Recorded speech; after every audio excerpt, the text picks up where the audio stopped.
बॉलीवुड आईना में आपका स्वागत है। मैं हूं उत्पल चौधरी।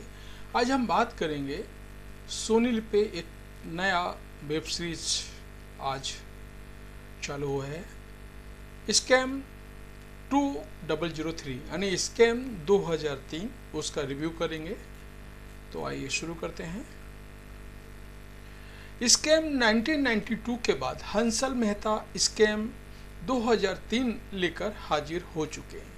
हम बात कर रहे हैं सोनी लिव के नए वेब शो की स्कैम 2003 की। देश में हुए सबसे बड़े घोटाले में से एक है। यह स्कैम इतना बड़ा था कि इसने पूरे हिंदुस्तान में न्याय व्यवस्था को हिला दिया था। इस कहानी को हंसल मेहता ने OTT प्लेटफॉर्म के जरिए लोगों तक पहुंचाने की कोशिश की। चलिए जानते हैं वो अपनी इस कोशिश में कितने कामयाब हुए।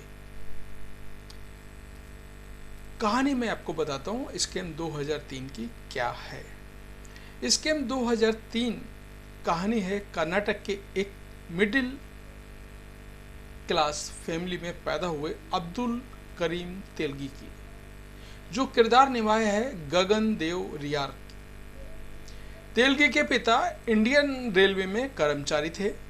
पिताजी के निधन के बाद उसके परिवार की आर्थिक हालत बहुत ज़्यादा खराब होती है। मुश्किल हालातों में किसी तरह वो अपना ग्रेजुएशन पूरा करता है। पढ़ा लिखा होने के बावजूद उसे नौकरी नहीं मिलती है और वो ट्रेन में फल बेचकर जिंदगी का गुजारा करने लगता है। एक दिन ट्रेन में उसकी मुलाकात एक ऐसे सेठ से होती है जो मुंबई आने का ऑफर देता है। छोटे से घर में रहने वाले तेलगी लाइफ को लेकर के बड़े बड़े सपने देखता था। बस इन्हीं सपनों को पूरा करने के लिए वो सेठ के कहने पर मुंबई पहुंच जाता है। मुंबई में वो सेठ के होटल में काम करता है। तेलगी के पास पैसे नहीं थे, लेकिन दिमाग बहुत था। होटल कर्मचारियों में काम करते करते वो दुबई का रास्ता पकड़ लेता है। दुबई में 7 साल तक रहने के बाद वो बीवी बच्चों की खातिर इंडिया आ जाता है।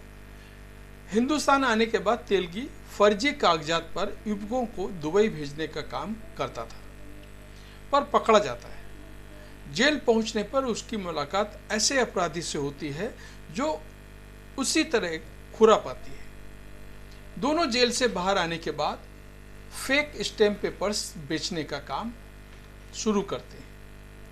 तेलगी को पता है कि इस काम में रिस्क है, लेकिन अमीर बनने की जिद में वो हर रिस्क से खेल जाता है।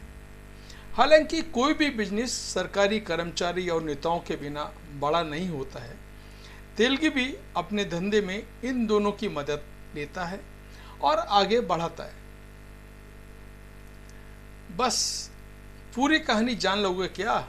बाकी स्टोरी जानने के लिए आपको वेब सीरीज सोनी लिव पे आपको देखनी पड़ेगी।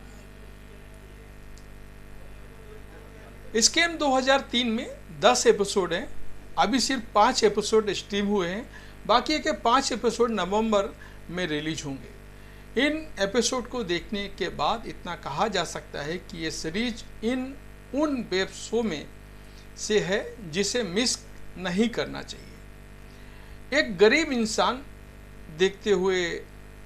देखते देश को 30,000 करोड़ का चूना लगा देता है। इससे टीवी पर देखना दिलचस्प लगता है। पहले एपिसोड की शुरुआत तेलगी के नार्को टेस्ट से होती है। पहला ही सीन आपको आगे स्टोरी देखने के लिए मजबूर कर देता है।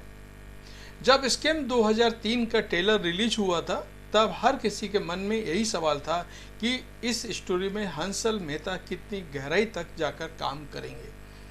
सीरीज ने सभी सवालों का जवाब दे दिया। हंसल जब भी किसी स्टोरी में घुसते हैं, उसकी चीड़ फाड़ कर देते हैं। और एक ऐसे डायरेक्टर राइटर को ऐसा ही होना चाहिए कि जब तक हम तह में नहीं जाएंगे, हम कोई नतीजा नहीं निकाल पाएंगे। स्कैम 2003 के साथ भी उन्होंने यही किया। सीरीज में उन्होंने एक भी पॉइंट ऐसा नहीं छोड़ा है जहां आपको कहानी की गहराई ना दिखती हो। कहानी की डेप्थ में जाकर उसे बनाने के लिए उनकी जितनी तारीफ करें वो कम है। सीरीज का निर्देशन तुषार हिरनदानी ने किया है। बतौर डायरेक्टर उन्होंने काफ़ी बेहतरीन काम किया है। सीरीज में आपको 20 से 40 साल पहले वाला मुंबई शहर नज़र आता है। उन्होंने हर करैक्टर को बारीकी से पेश किया है। फेक स्टैम्प हो या चलती ट्रेन में फर्जी बाड़ा करना, तुषार ने छोटे छोटे सीन और कहानी के साथ न्याय किया है। और गगन देव का कहना ही क्या, तेलगी के किरदार में गगन देव रियार आपको सरप्राइज करते हैं। उन्होंने अपने रोल को इतना दमदार तरीके से निभाया है कि देखकर जैसे वो कहानी को घोलकर पी गए। सीरीज में गगन हूबहू तेलगी को कॉपी करते दिखे। एक एक्टर के तौर पर उन्होंने बिल्कुल एहसास नहीं कराया है कि वो रोल निभा रहे हैं। उन्होंने किरदार ऐसे ट्रीट किया है जैसे वो खुद उस पल को जी रहे हैं।